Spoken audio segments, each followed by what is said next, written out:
Hello दोस्तों, आज हम यहाँ पे बात करने वाले हैं उत्तल दर्पण का जो प्रतिबिंब की प्रकृति कैसी बनती है, ठीक है? इसके बारे में हम आज बात करेंगे, ठीक है? इसमें 2 केस होता है, उत्तल दर्पण में कितने केस होते हैं टोटल?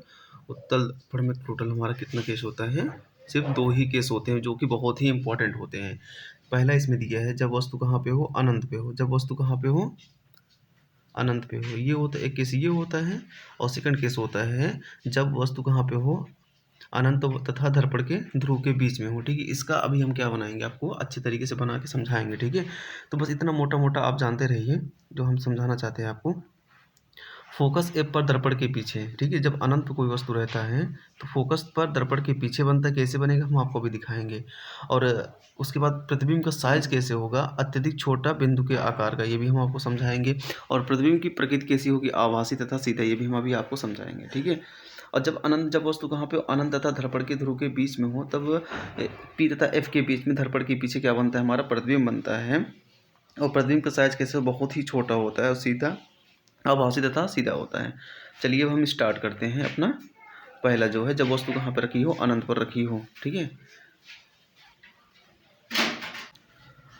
अब देख लीजिए, एक वस्तु है कहाँ पर रखी हुई है? अनंत पर रखी हुई है। आप यहाँ पे देख सकते हो अच्छी तरीके से आप, ठीक है? कहाँ पे है? ये है अनंत पर रखी हुई है, ठीक है? क्या है? एक वस्तु जो है कहाँ पर रखी हुई है? अनंत पर रखी हुई है, ठीक है? अब जिसकी लंबाई क्या है? ए बी है। जिसकी लंबाई क्या है? यहाँ पे देखो ए बी है। ए बी इसकी लंबाई है। और ये इसका क्या है? पोल। इसको बोलते हैं ध्रुव और इसको बोलते हैं, अब ये हमारा क्या होगा? फोकस बिंदु होगा। और ये हमारा क्या है? केंद्र, इसको बोलते हैं सेंटर। और जिसकी एक दर्पण है जिसकी m से n क्या है? इसकी लंबाई है। आपको बता दें कैसे लिखना है, हम अभी आपको समझा दे रहे हैं। पहले हम बता देंगे फिर आपको लिखना कैसे उसको हम समझा देंगे एग्जाम में। तो सबसे पहले आप यहाँ पे देख लीजिए, इसकी बीच की दूरी क्या है? अनंत है। कितनी है? अनंत है। जब वस्तु अनंत से, जब वस्तु जो होता है, जब प्रकाश होती है मुख्य अक्ष के समांतर अनंत से आती है, तो ये क्या होता है? दर्पण से टकरा कर वापस उसी माध्यम में लौट जाती है। देखो आया किरण, अब यहाँ से किरण आके वापस उसी माध्यम में लौट गया, रेज जो आई। और यहाँ पे यहाँ से एक रेखा वो आई, क्या बोलते हैं उसको, प्रकाश आया और यहाँ से आई और यहाँ से ही लौट गई। तो सबसे उसके बाद हम क्या करेंगे? यहाँ पे देख लीजिए, तो हम क्या करें? इसको धीरे धीरे क्या करेंगे? एक काल्पनिक रेखा खींचेंगे जो किससे होकर गुजरता है? फोकस से होकर गुजरता है। अब जिस बिंदु पर ये कट करेगा वहाँ पे जाके हमारा क्या बनता है? प्रतिबिंब बनता है, ठीक है? यहाँ पे जाके प्रतिबिंब बनता है। अभी हम आपको क्या बताए हैं, अब आप यहाँ पे देख लीजिए, हम क्या कैसे कैसे लिखना है उसको हम आपको थोड़ा समझा दे रहे हैं। जब वस्तु अनंत पर रखी होती है, जब प्रकाश वहाँ से मुख्य अक्ष के समांतर आती है, मुख्य अक्ष के समांतर आती है, तो टकरा कर वापस उसी माध्यम में लौट जाती है, तब हम वहाँ पे एक काल्पनिक रेखा खींचते हैं जो क्या करता है? मुख्य मतलब फोकस से बिंदु से होकर गुजरता है। और जिस बिंदु पर ये कट करता है, तो आपको ऐसे लिखना है, ठीक है? आपने खुद से रटना नहीं है, ये सब रटने वाली चीज़ नहीं है, खुद समझ के लिखना है, ठीक है? जिस बिंदु पर कट करती है वहाँ पर ये सब बनता है। अब एग्जाम्पल के तौर पर अब देखो, अब क्या लिखना है? जब वस्तु अनंत पर हो, इतना लिखो पहला। और प्रतिबिंब का साइज कितना बन रहा है? बिंदु के आकार का। प्रतिबिंब का साइज जो है बिंदु के आकार का। और प्रतिबिंब कैसा बन रहा है? आभासी। कैसा प्रतिबिंब बन रहा है यहाँ पे? आभासी प्रतिबिंब बन रहा है। आभासी प्रतिबिंब बन रहा है। और कैसा है? सीधा है। और कैसा है? बिंदु के आकार का है। ये तो समझ में आ गया होगा आई थिंक। चलो अब नेक्स्ट हम बात करते हैं। यहाँ पे देख लीजिए, हम यहाँ पे अब बात करने वाले हैं जब वस्तु कहाँ पे हो?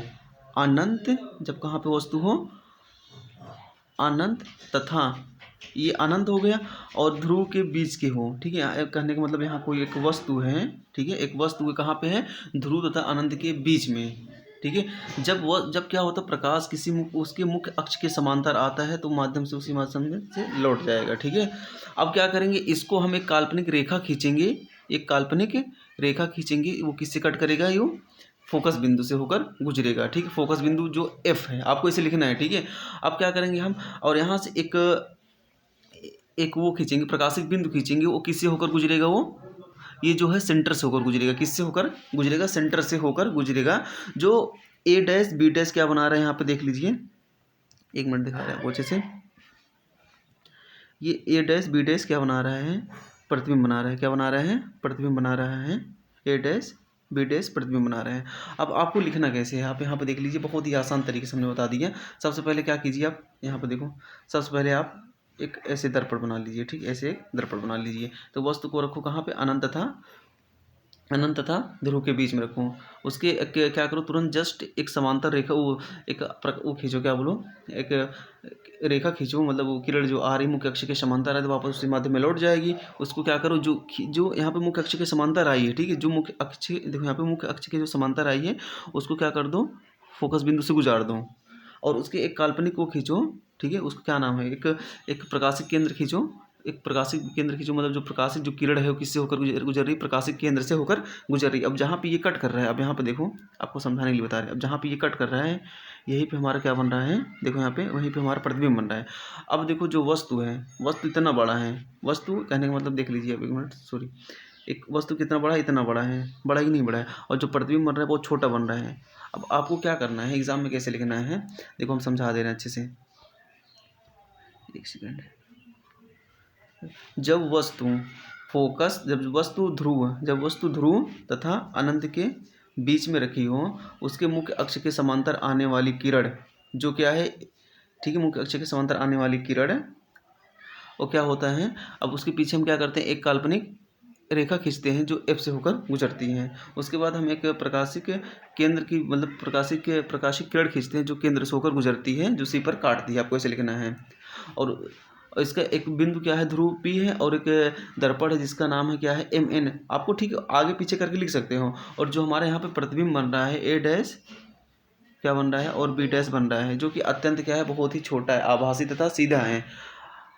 इतना तो आई थिंक आपको समझ में आया होगा। अब देखो यहाँ पे हम आपको बता दें, अभी दो आपको केस पढ़ाए हैं हम, यहाँ पर देखो अनंत पे रहेगा, अगर कोई वस्तु क्या हो, अनंत पे रहेगा, ठीक है। तो फोकस जो बन रहा है यहाँ पे, फोकस पर एफ पर दर्पण के पीछे, ठीक है, दर्पण के पीछे बन रहा है, ठीक है। और बहुत ही देखो अत्यंत छोटा बिंदु के साइज का, आभासी तथा सीधा बन रहा है। अब जब वस्तु कहाँ पे हो, अनंत तथा ध्रुवण के, मतलब पोल के बीच में हो, तो जो प्रतिबिंब बनता है पी एफ के बीच में बनता है। अभी हम आपको दिखाएंगे, पी एफ के बीच में बनता है, और कैसे बनेगा, बहुत ही छोटा बनेगा, आभासी तथा सीधा रहेगा, ठीक है। अब यहाँ पे देखो पी एफ के बीच में बन रहा है कि नहीं बन रहा है, देखो यहाँ पे जो प्रतिबिंब यहाँ के बन रहा है, पी एफ के बीच में बन रहा है कि नहीं बन रहा है, ठीक है। अगर हमारा चैनल आपको अच्छा लग रहा है, प्लीज़ को लाइक शेयर सब्सक्राइब करना ना भूलिएगा। Thanks for watching my video.